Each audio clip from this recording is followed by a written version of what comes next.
No cell reception, no water, no food.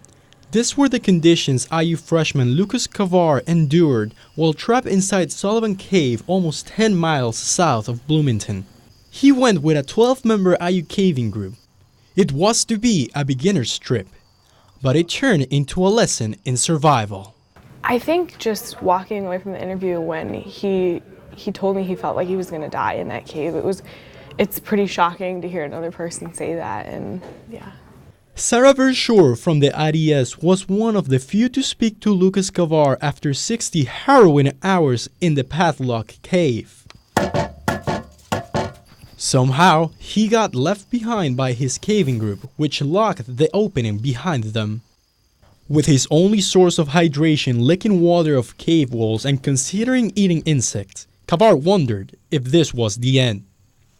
Once Kavar realized he was trapped in the cave, he yelled for help for hours, hoping one of the cars on the road might hear his cries for help.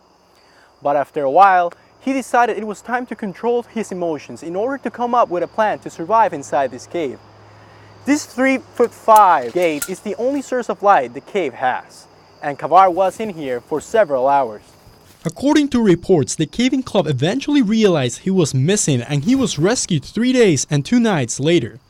It made news everywhere, from the New York Times to the Washington Post and here on campus.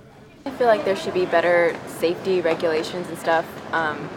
With having a club that's something like just caving, like you're out in the wilderness, I feel like, like just head counts and just stuff like that to make sure everyone's there and okay. Kavar is now back in his IU dorm to rest, and just 2 days later was back in his classes and back to his job at Wells Library.